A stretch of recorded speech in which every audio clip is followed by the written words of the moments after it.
cards from this weekend. Okay, we're jumping in. You know how we do this, dog. You're trying to do a pre-production. Basically, not to kill the lead, Dakota didn't really watch boxing this weekend, but guess what? If you didn't watch boxing just like Dakota, it's a great weekend to take off because there wasn't much boxing to watch. Shout out to the person already in the chat watching. We appreciate you. To start off, OTX Boxing, which gave Lukie a huge shout out, and we love OTX Boxing, and I'd like to believe OTX Boxing loves me and Dakota as well.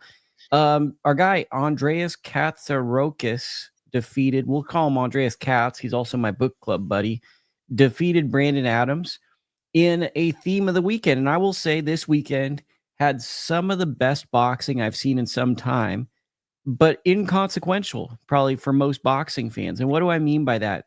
Well, the stakes weren't as high as most people would like, where the direction of these fights indicated a clear path of what's next. Andreas Katz has won 2 meaningful fights.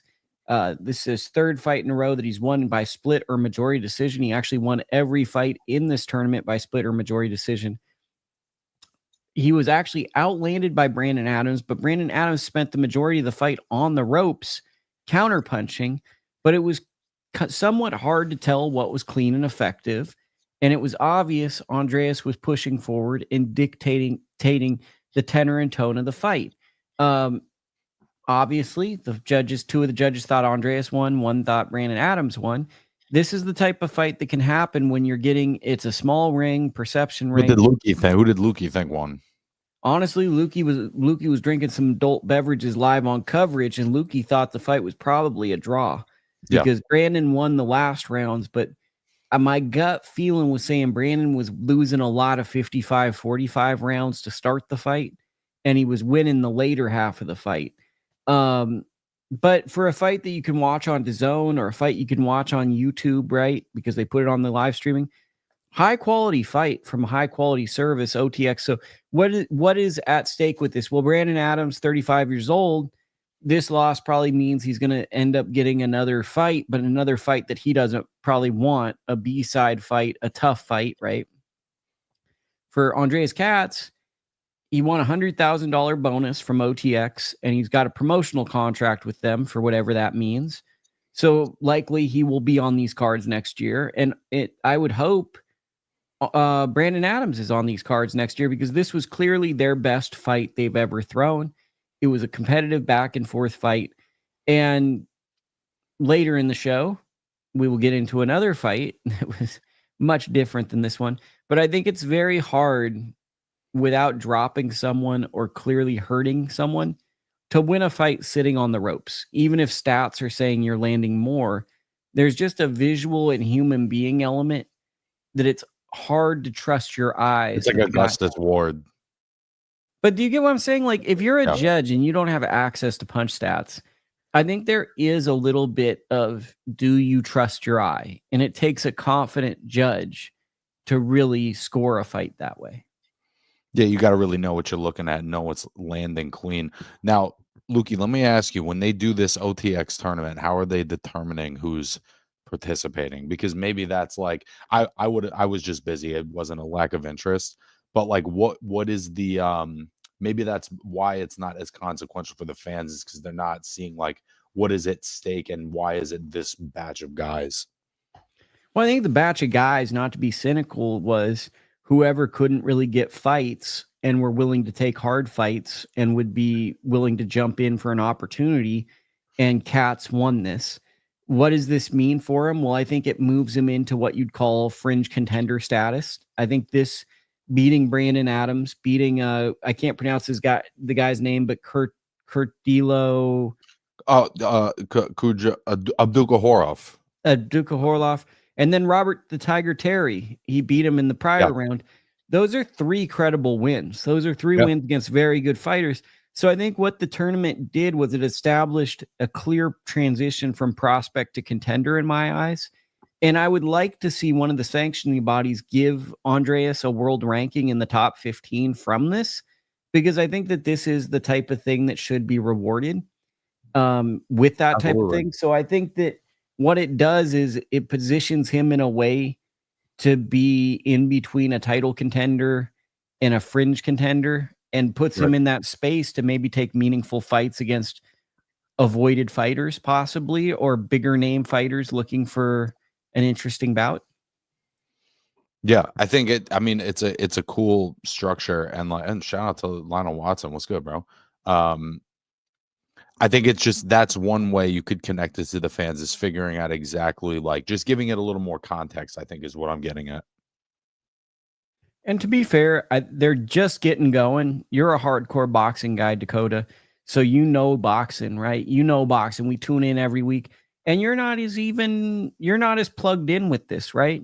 So they're just getting off the ground. They're just starting to connect with hardcore fans. And I think that this is a very grassroots thing. And what I like about what they've done is they're matching people tough. They're doing a little bit of the social media element, which I'm not as big of a fan because I'm getting older. So I'm just kind of aged out. But I think that possibly could connect with younger people. And I think that there is some enthusiasm around these shows based around they treat it like, it reminds me of, like, maybe this too young for you. You're too young for this, but those old Florida, Orlando Studios TV shows like Nickelodeon and WCW wrestling that used to be at Disney World or whatever it was. It reminds me of soundstage boxing from the early 90s, mid 90s, like things like Guts or whatever. It's like a small studio like audience that's lit up very professionally. And it's very reminiscent of that type of production. And I think that that's a nice feel in a chaotic boxing landscape where there was a world title fight on this undercard that we'll get into. Right. But, Cats will make good fights with any top contenders, but it's hard to see what fights are out there for him since the top of the 154 pounders are waiting for Turkey Al-Sheikh. Should I try to figure out what fight is out there for him, or should we just keep going? I mean, it feels like there should be a lot of fights out there for him, considering how many good guys are at this weight and how many guys are at PBC. I believe they still got Jesus Ramos. There should be some American fighters that would be willing to fight him, but those are also going to be guys that are looking up and not down in terms of big names.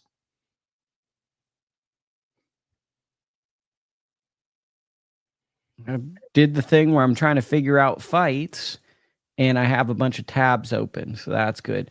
Here's a name, like there's some names. So, I mean, if Tim Tszyu gets a win, what about Tim Tszyu versus Andreas Katz? That might be a step up. Another interesting name, RDL Holmes, who fights in a couple of weeks on a Salida Promotions card. How about Freddie Rojas Jr.? He's another guy.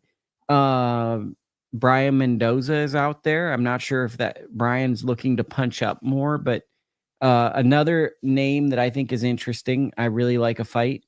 How about, two names I like, Erickson Lubin or Josh Kelly. So, I mean, those are just names. I feel like winning these three fights kind of puts him in a position for that. Shout out to the chat though, popping. We got people in the chat waiting all day for this one. We got our guy TJ, follow him, big time boxing expert. Had it 5-5. Adam gave away too many early rounds on the ropes. That's kind of how I saw it too. What TJ was saying was it felt like it was Adam's fight to win, and he just gave away the rounds he really needed to win. And then he started winning clear rounds at the end of the fight, but he didn't have enough. Nick Ferguson in the chat wants a prediction from Lukie about, from both of us, about Robeisy Ramirez versus Rafael Espinoza. Dakota, what is your prediction for our guy Nick Ferguson? That's such a fucking tough one to call because, the first one was really close. You and I have been high on Robeisy for a long time, several years now at this point. But there's also a part of me that feels like Espinoza just kind of has his number. But then I also cut back to that middle point of the fight where Robeisy's seconds away from getting like a highlight knockout. So I'm real 50-50 on this one. This is a tough one to call. I guess it's really kind of about who kind of went back and did their homework on the first one. I'm leaning Robeisy, and maybe that's a risky call, when you got a guy that's 6'1" and can box and move like that guy and can punch like that guy. But I don't know, bro. Which way you leaning?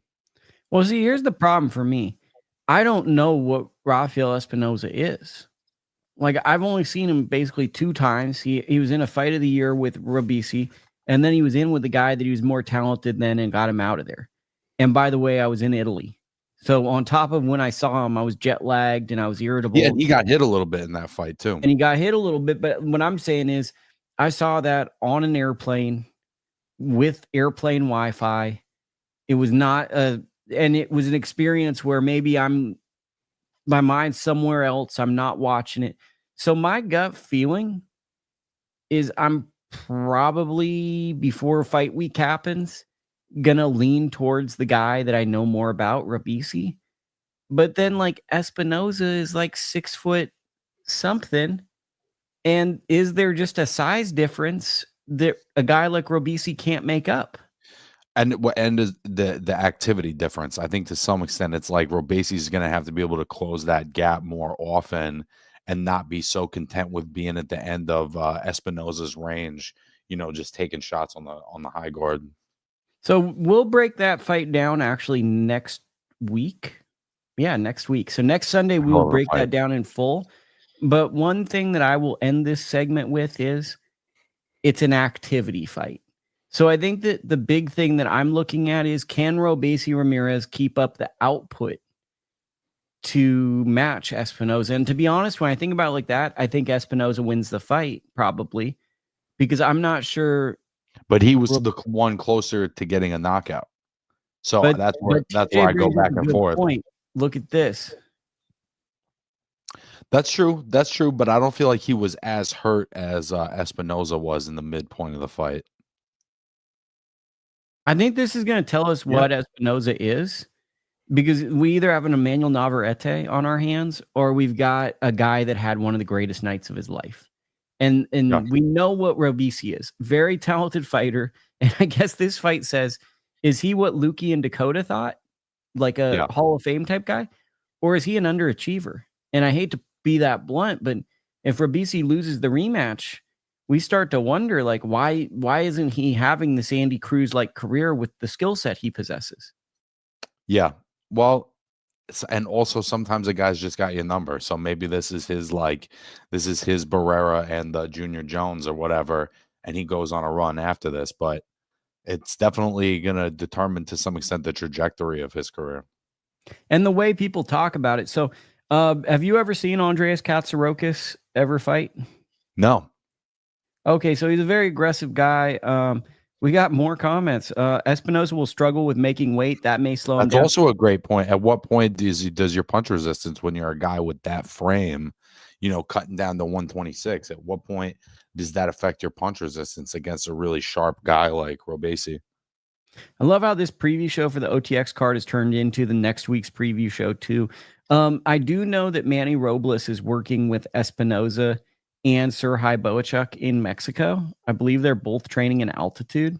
So I think that's interesting that, like, Boachuk is getting ready for this really big fight against Israel Madrimov, and Espinoza's in the camp with him, and they're both training for these big fights.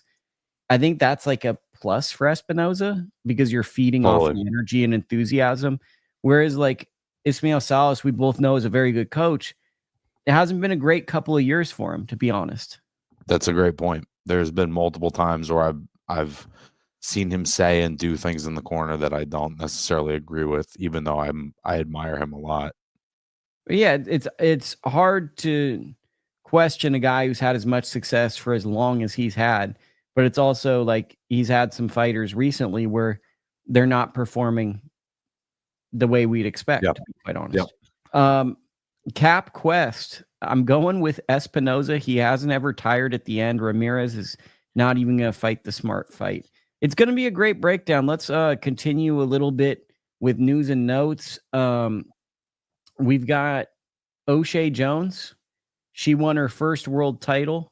I'm not sure how familiar you are with Oshae, but Oshae was a 2020 Olympic bronze medalist and very talented fighter, extremely good. Won the junior middleweight title, split decision. hard fought fight, veteran fight she had to win. First world title winner on OTX Boxing. Yeah, good for her, you know, and it was a championship level fight where Herman's really put it together as well. So it was good fight. I remember Herman's being pretty tough a couple of years ago. Definitely a little bit clunky or of a style, but definitely tough. Well, she beat Mary Spencer twice in Canada, and she got a second wind in this fight after kind of getting bullied early and really won a lot of the late rounds. Probably got started a little too late, but if this was a 12-round fight, this could have gotten funky. Yeah. One thing I also wanted to address, we had a press conference. I know you're a big press conference guy, Dakota. You always go, when's the next press conference? You love press conferences. It's official. David Benavidez is taking on David Morrell pay-per-view. Let's go, baby. February 1st. Undercard bouts announced. Jesus Ramos Jr. versus Jason Rosario. Why am I blanking on these other undercard attractions on this undercard? Let's see. Who else is on this undercard? We got Isaac Pitbull Cruz against Angel Fierro. And we got Brandon Figueroa against Stephen Fulton Jr. That is your pay-per-view card for that attraction. It's a hell of a card, man. That's like one of the first like genuine cards. Like, is it a pay-per-view on top of your Prime? This one, or is it back to like the Zoo? It says live on pay-per-view. So it says PBC pay-per-view, and then it says Prime Video at the bottom. So. Yeah, so it'll be an additional fee on top of your Prime subscription. It won't be like the Tim Zoo fight, unfortunately. But I think it's also a more meaningful fight. I think that seeing Figueroa and Fulton go at it again, kind of settling that score at a new weight that seems more natural to both of them.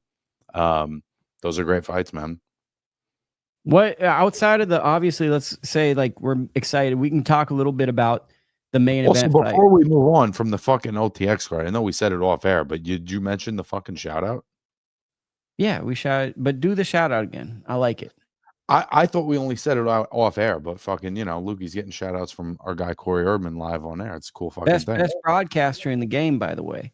Number one guy. I mean, I feel like he's one of the most knowledgeable and respectful of the sport of anyone going right now.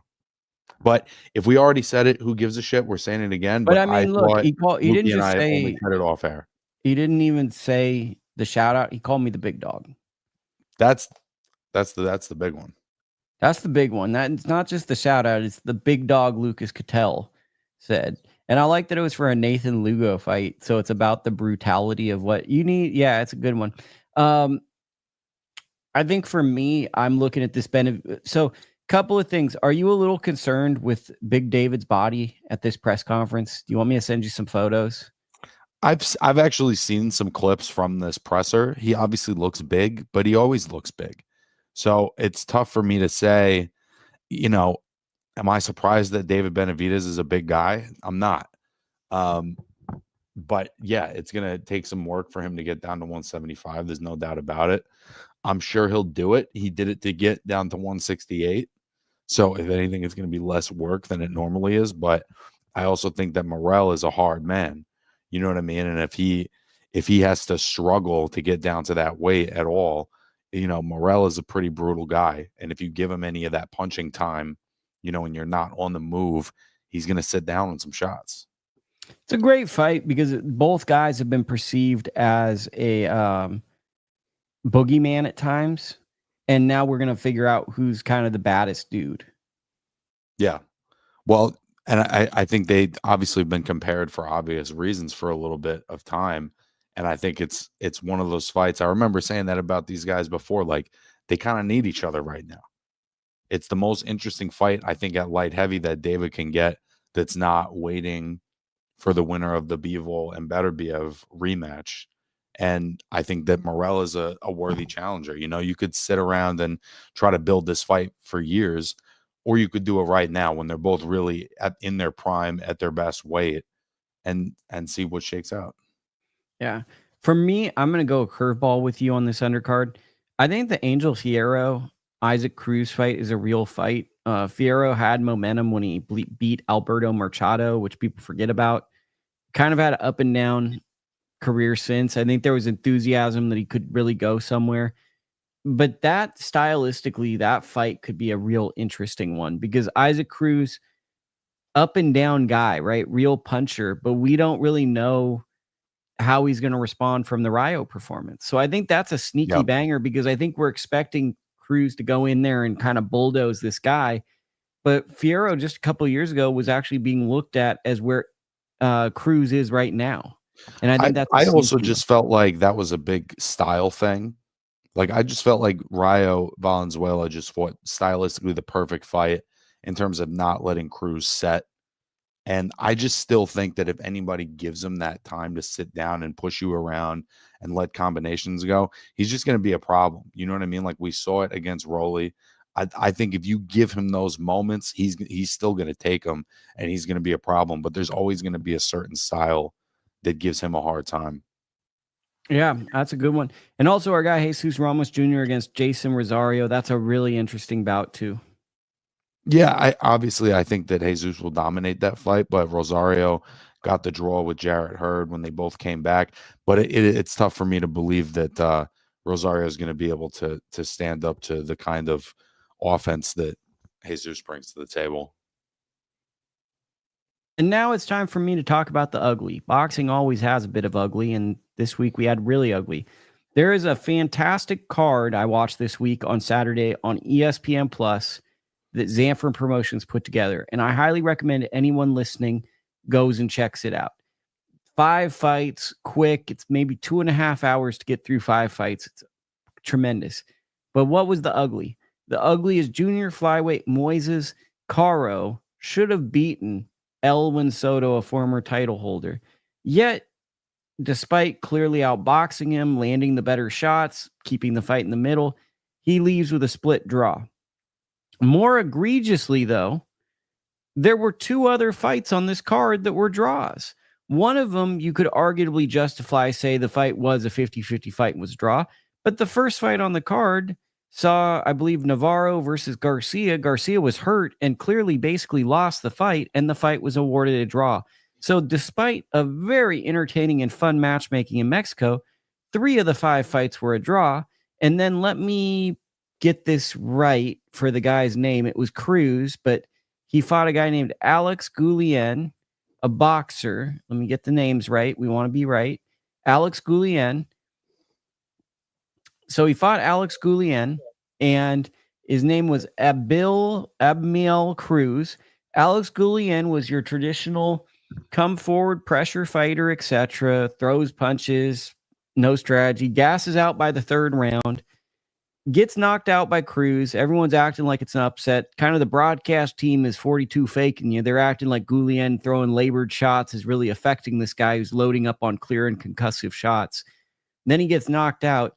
One of the most bizarre things I've ever seen, Cruz is awarded the victor while his opponent's Goulian is being put on a stretcher behind him. So they didn't clear the ring. They announced the victor while the guy was receiving medical attention in the ring. So just a very strange card to begin with. Really feel for Moises Caro, though. He clearly beat, in my opinion, former title holder Elwin Soto. He deserves a big fight at junior flyweight. It was a tremendous performance. And since it happened at flyweight, it's easy for no one to care. It's easy for no one to notice. But he fought his butt off. And honestly, if you look past the 3 draws and kind of the weirdness of this card, a very entertaining matched card that most people would enjoy if you can remove the outcome. Yeah, and I thought Soto was a pretty exciting fighter a couple of years ago. So that's in theory, that should be a performance that would elevate him to another, a bigger fight. So I recommend people go check that out because the production on that show was like A+ for a Mexico card. And for nothing on, I just kind of threw it on. Really sneaky good. Like, I feel like that show was actually better in terms of action and entertainment than a lot of shows we see week in, week out. And the pacing, oh my God, maybe 2 hours and 20 minutes to go through 5 fights. Keeping it moving, baby. I love that. You know, the guys are just getting to the locker room and they got a fight coming. There's no delays. There's no let's show you the presenting sponsor. It's just fight, fight, fight. So that's basically the fight action we want to get to. Now let's talk about this week's action that people in the chat have been talking about. Let's talk about Sonny Edwards versus Galal Yafai. What are your initial thoughts on this DAZN fight on Saturday? This is kind of an unanswered questions fight for me, Lukie, because it feels like we haven't really, I thought Sonny's last performance since the Bam fight wasn't his best. If I'm not mistaken, it ended in a headbutt or an elbow or some kind of gnarly cut that went to the cards. But he didn't look like the guy that I had seen before Bam. And to be honest with you, man, for Yafai, he's just as talented offensively as he's looked through his career. He's just looked so hittable. And it would feel like a guy, with the kind of versatile offense that Sonny Edwards would be able to, take advantage of that. But if Yafai is able to beat a guy like Sonny Edwards, it does kind of confirm that, okay, he's hittable, he's flawed, but there is a certain level of class there that you have to acknowledge. I think it's a great matchup. They are kind of opposites in a lot of ways too. Well, I want to throw something to you. If I were to tell you one of the fighters was an Olympic gold medalist, which one would you assume it was? Well, just by watching them, I would probably assume it's Sonny, but I know that it's Yafai, and I think that's always been kind of what's confusing about him is people think amateur pedigree. They're thinking Lomachenko, they're thinking Rigondeaux, they're thinking guys with, maybe a certain level of slickness that he just doesn't have. What he has is a really good combination punching, and he's accurate, but he is right fucking there to be hit. And, at a pro level, we've already seen him get hurt multiple times, in fights that he's winning. And that's what I was going to try to bring up is most people would assume if they knew nothing that Sonny Edwards was the guy that was the Olympic pedigree fighter based on how he fights boxing. But Galal Yafai is the fighter, and most of his wins in the amateurs in the Olympics were knockouts. He was putting pressure on guys and brought the same exact style. And it kind of shows you how that lazy, he was a good amateur, he can box. That doesn't always mean what people think. They were good at doing one style that served them well in that. I think that another interesting subplot is the family element. They both come from fighting families. Galal Yafai, obviously there's Cal Yafai. With Sonny Edwards, there's Charlie Edwards, right? And arguably, these are the two best fighters from their fighting families, and the families have a history of not liking one another. So I'm also curious, not just to see the fight itself, but to see how both fighters handle the emotion of the moment. There's going to be a lot of tense moments in this. TJ brought up Sonny also beat Yafai in the amateurs.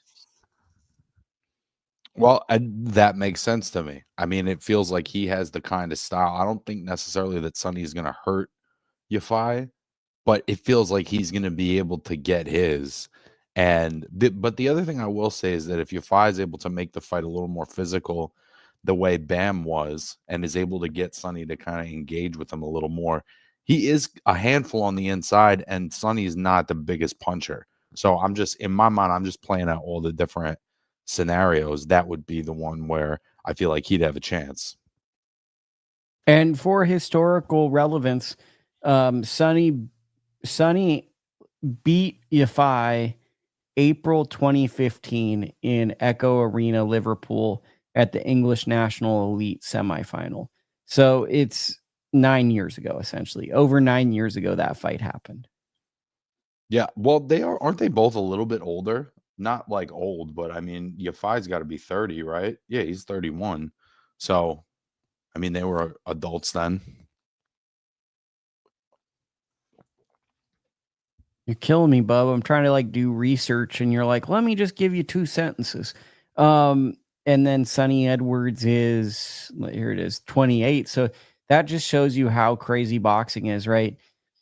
Galal Yafai is the more recent pro, but he's 3 years older than Sonny Edwards, and they fought 9 years ago as amateurs. So that would mean Sonny Edwards was roughly 19, and Galal Yafai would have been, what, 21?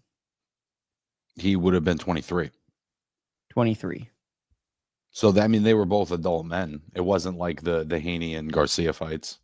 Yeah, I mean, they're grown men. Let me do my math again. I think I just exposed that I'm bad at math. Yeah, so Sonny Edwards would have been 19 years old for that fight. So Sonny Edwards basically beat him as a younger person fighting an older person, which actually does matter at those age ranges, in my opinion, 17 and 18. Fighting a 20-year-old, I feel like that does feel like a different type of human being. Sure, absolutely. Gut feeling, how does this fight play out? My gut feeling is that Sonny's going to be too slick. He's going to have too many things he can go to, and Yafai is going to get a little desperate and leave himself open to Sonny's counter shots as he's coming in. Because I think Sonny will be on the move for this one. I'd never want to root for a fighter, but I think Sonny's good for the lightweight divisions, and I think he really loves boxing. Like, I get an inherent feeling that he loves the sport. Yeah, he's in other guys' corners and shit. But, like, I just get an enthusiasm that, like, he just lives for this sport and it really means something to him. Like, he carries pride with it. And I think he went off social media in preparation for this fight. So I guess I have more faith in Sonny Edwards' preparation going into this fight. And I think that he's more in love with boxing than Galal Yafai. I think Yafai views it more as a career. And I think fights like this, possibly it's not just skill that wins it. It's like, how badly do you want to win? How much of a competitor you are? And I think that, like you say it about Joshua, but I think Sonny Edwards, the thing people underestimate about him is he's a great competitor. Yep. He likes taking challenges. He didn't have to take Bam Rodriguez on. He's pursuing great fights. And I think that this is actually going to be one of those fights where people understand, oh, this is a guy like the Bam Rodriguez win over Sonny Edwards. That was a real win. I think that that's what we're going to be looking about on Sunday. But that's the other unanswered question too. Is he going to get back to a certain form post Bam?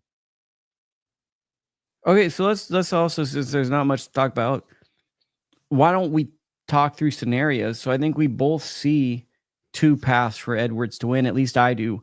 Him just boxing him and he can't find him, and just catching Yafai reaching a lot. I think that's going to be the big one. I think the other scenario I see is him dropping Yafai and shocking him, because Yafai is off balance and hittable. And I think that if Sonny drops him early in the fight, I think that could be a temperament game changer. Did he drop Bam, or was that was Estrada? That was Estrada. That was Estrada, yeah. Right. But I think that, like, for some fighters, when you perceive a fighter doesn't hit hard, and I think they hit harder than you think, Yafai has a style where he can be dropped, right? So guys that might not hit hard, it could be a balance knockdown. Yeah, it could be like a flash balance knockdown.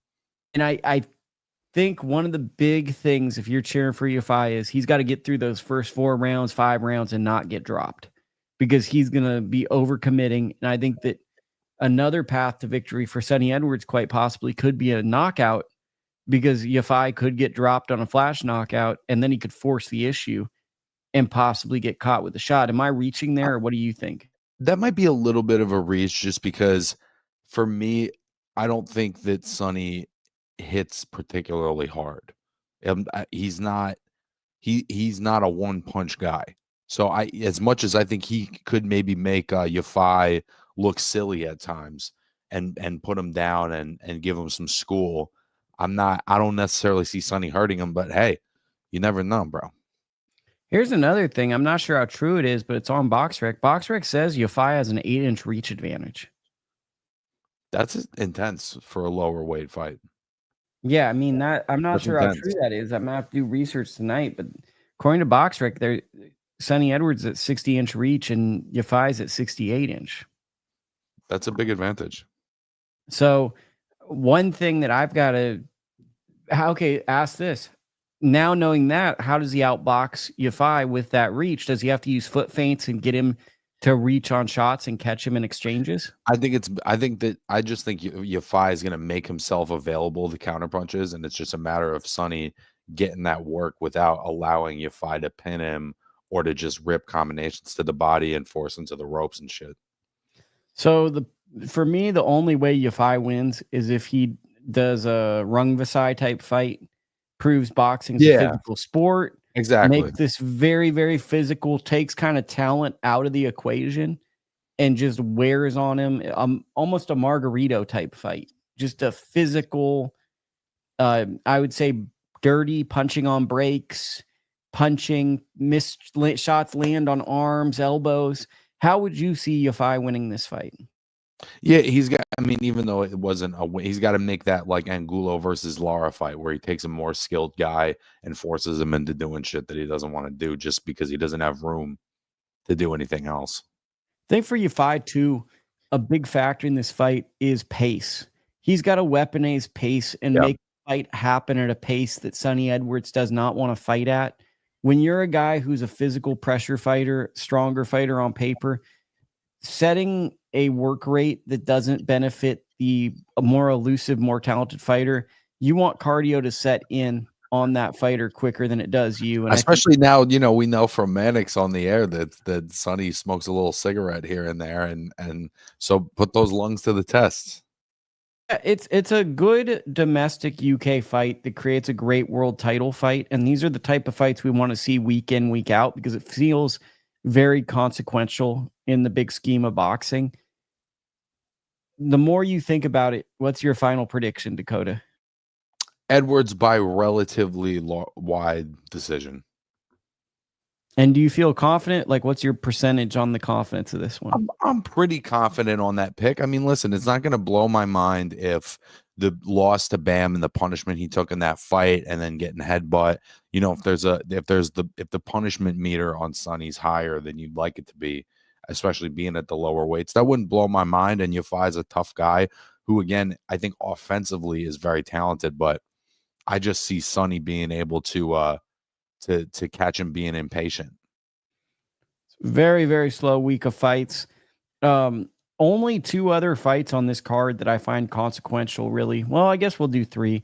Our guy Kieron Conway is going to be fighting Ryan Kelly. I guess I bring up Kieron Conway because I see him as one of these fighters. You look at his record, it's 21-3-1, right? And people go, oh, he's lost. But let me read off his losses to you. I think they're very credible, right? He lost a unanimous decision to Austin Ammo Williams, who's a solid fighter. That was a close fight, bro. Close fight. Split decision loss to Suleiman Sisseko. And he has a split decision loss to Derek Azoz, which I don't know. He also has a draw with Ted Cheeseman. He has a win. Ted Cheeseman, bro. When we getting that Ted Cheeseman comeback? Yeah, I don't know if we are. Then you look, it's like win over 9-1 fighter, 11-1 fighter, beats James Metcalf, beats Lioness Udofia. His last fight, I don't know the fighter's name, but it was in Japan. It was a 19-1 fighter. He wins by knockout. What I'm basically saying is, don't be surprised if Kieron Conway wins this fight, gets in with a credible named fighter who's not as tested, and gives them a really hard fight, because I think Kieron Conway might be the toughest fighter who their record doesn't reflect the caliber of fighter they are. Also, that's not a bad record. No, but what I'm saying is people are looking at him like he's a journeyman pro. You and me don't look at that, but then when you dissect the record, this guy could be. I look at him as a contender, you know, and at this point, I would say, you know, being on a platform where people are getting to watch you again. Now it's about making yourself an exciting contender that people want to see more of. So I see him like a John Ryder. Sure. I think he could maybe even be a little bit better than that, just off of, you know, how tall and long he is, and, you know, his ability to kind of do multiple things. John was a good fighter too, but, you know, like Conway, we're always talking about him, but I would love to see Conway and Troy Isley. I mean, that's a fantastic fight. That's a real fight, you know, and yeah, I think a lot like Javier Martinez Conway, that's a fight of the year type fight. That's a fight, you know. Yeah, I think this is a guy that could get in the mix. Again, the division's not hot, but there's some talent there. And I think if you start mixing the talent up, he could be one of those guys too. Also think he's a guy that could possibly, if he gets ranked, he'd say yes to a Janibek fight. Wouldn't be out of the blue that you see this guy fighting Janibek and people go, who's this guy? So what's the deal again with Janibek? Is he fighting Hamza, or Hamza is going to fight Adames, right? It seems like Adames and Hamza are fighting each other, and Janibek is left out in the cold. Well, I like that fight too. I'm not going to lie. I want to see Janibek in a big fight, but I feel like Shiraz and Adames is good for the division. And it's a banger. You got two offensive fighters. But Adames very inactive in his last fight. I was a little surprised at the performance. I can't remember who he fought at the time, but fought Terrell Goucher, and I felt as though Goucher won. Like, I felt Goucher might have won an old man fight against him. I didn't think Goucher won, but what I felt like was Adames is the much bigger, stronger guy, and he's not asserting himself at all. If he won in the most unimpressive fashion possible to win a title fight. Like, he barely got the job done against someone that I think he had a lot of physical advantages over at this point. Yeah, I think that, Hamza will win that fight handily, and I think it'll make him that much more of an interesting. It'll make him and Janibek a bigger fight. I think Hamza is an interesting character, right? Like, he's kind of the person that a lot of people are gravitating towards in this division. Just naturally, wow, this is a guy. I remember you and me were talking about him earlier this year, and we're like, this is a guy, Yeah, he's a problem, bro. And he went. Maybe it might be a good regional fight. Would be Hamza and Kieron Conway. Obviously, Hamza's getting a title fight now, but that could be, down the road. The Brits love those kinds of fights. But I think the thing is, Kieron Conway could possibly fight every champion in the division because he's a real guy and he'll take fights. And there's always a thing like that. Adam in the chat, Adami struggled badly, looked like a draw. One of the best jabs in boxing, Hamza Shiraz. Yep. More on this undercard. I've got a sneaky possible upset fight for you. Cameron Vuong versus Gavin Gwynne. How familiar are you with Cameron Vuong? I think he's good, bro. I've seen a couple of his fights on like early undercards. I think he's very talented. So to me, this fight, like, there's quite possibly an obvious matchmaking rubric to me. Mark Chamberlain just fought Gavin Gwynne, and now Cameron Vuong's fighting Gavin Gwynne. So possibly Cameron Vuong versus Mark Chamberlain could be a fight made in Riyadh, maybe in the future. That being said, Cameron Vuong to me has a lot of ability, right? But he relies a lot on reflexes and athleticism at times. Mm-hmm. And he's a guy that I always get worried about with a tricky veteran. Now, I'm looking at Gavin Gwynne. He's 34 years old, but he's 6 feet tall. He had a good little run of fights before he ran into Chamberlain. Couple of knockout wins over some, credible guys. He had a bad draw to Craig Woodruff, and then he avenged it with a knockout win. Been a little up and down, but he has a TKO win over Sean McComb. He's got some good. I don't know. This is to me the first. He's a guy that's 42-0-1 too. That's what I'm saying. And like TJ in the chat said, 100% upset alert. Cameron looks like shit versus his last fight. To me, Cameron's a guy. I saw that fight in the last fight. Cameron to me is a guy that I'm not loving the way his fight is progressing. So I'm seeing a little bit of ego, bro. I'm seeing a guy. He's a young guy too. You know what I mean? So I think there's a lot more upside to Cameron. It's just a matter of at this specific moment, is he ready for this level? Well, and I think what I'm getting at is I'm seeing a little bit of that young guy. I'm the exception to the rule. I don't got to keep my hands up. I'm so fast. Oh, I don't got to do that because when I hit somebody, the fight changes. And let me look up this fight because it was an undercard prelim fight against Joe Underwood. And I was in Europe. It was when I was in Europe. And I was not impressed with that performance. And I wasn't impressed with the Jeff Offrey fight. To be honest, his whole 2024 run this year hasn't blown me away in terms of development, and let me explain what I mean by development. The way he's winning fights, I don't see you can win belts that way. Mm-hmm. He's winning this level of competition, but he's developing bad habits for that next level. Can Gavin Gwynne make him pay? I think it's 50-50. Yeah, that should be a good matchup, though.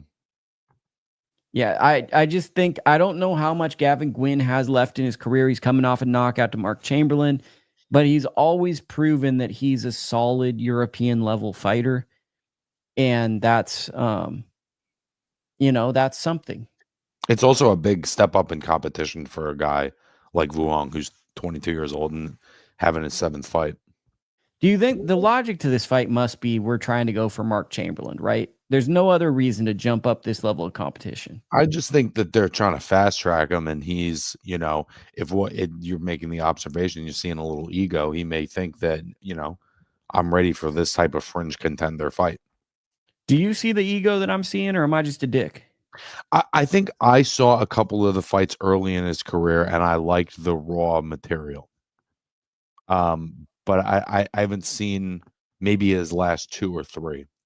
Okay, because I've really just jumped in and studied him the last couple, and he's struck me as a guy that watched a lot of Roy Jones, and he's trying to reenact a lot of Roy Jones stuff. We watched a little Sergio Martinez here and there, Little Sergio Martinez, and sometimes I want to say someone brought up maybe post fight, hey, you do this, and the interpretation of what I heard was, oh, it's all good. I'm the guy that can do that. Well, same deal with like Gary Cully, right? Like it's looking great right up until it isn't.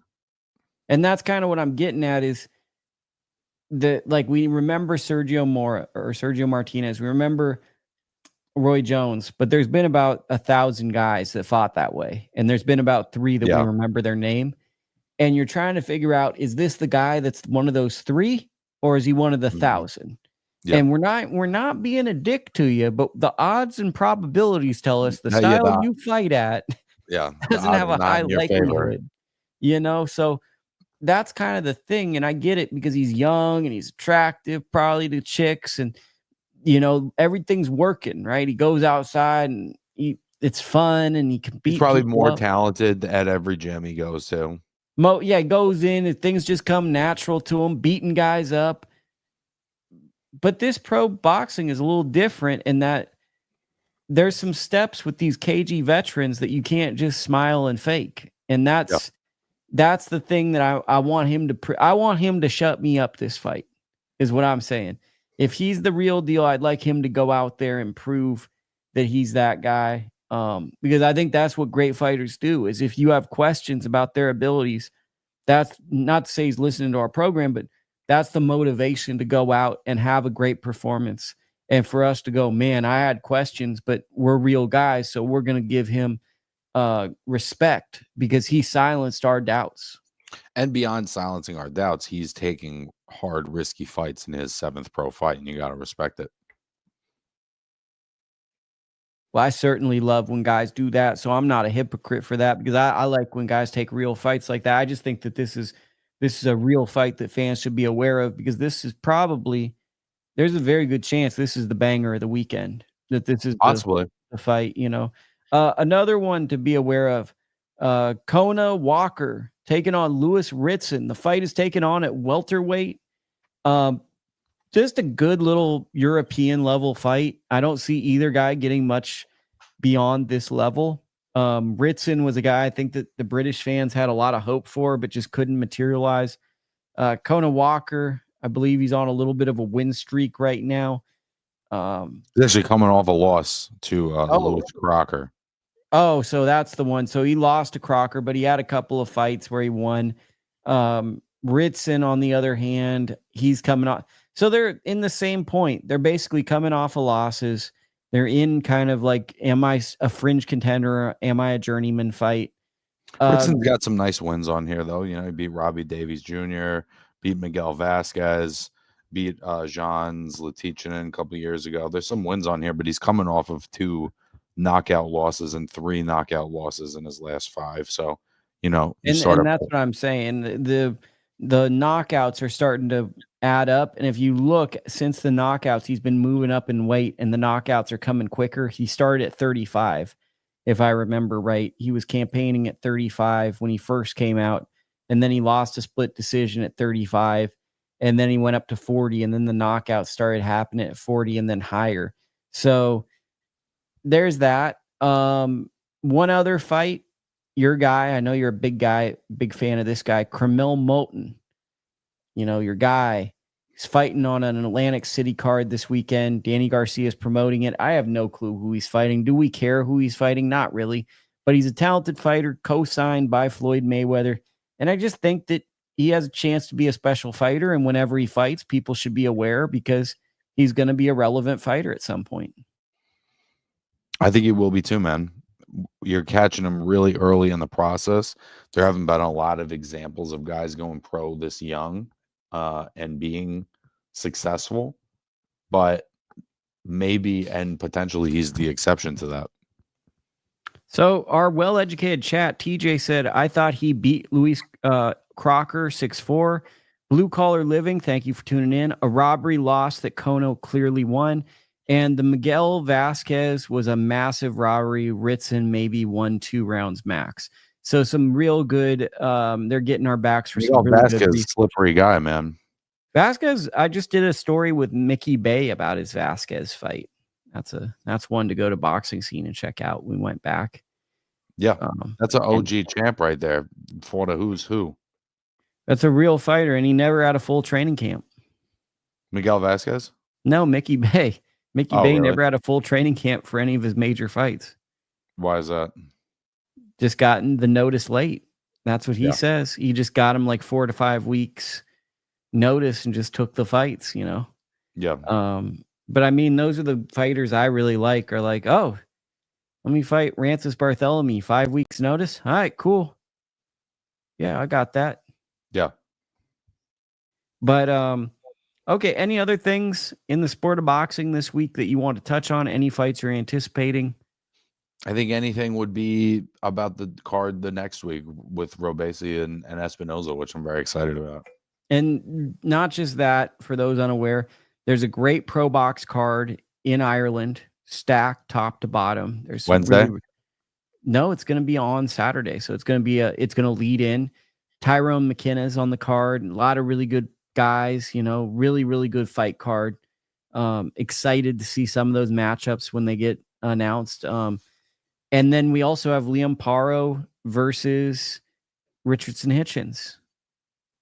Hell of a all fight, that bro. Same night. So it's almost like they should have done one of the cards either this week or the next week. It's literally over and over again. We're dealing with that. Yeah, but it's such like a dick measuring contest. Like, no, they're gonna watch my card. Well, so December 7th, we're gonna definitely have enough boxing to keep us happy because we're gonna be jumping between things. But there's 3 major fights. This weekend wasn't that great.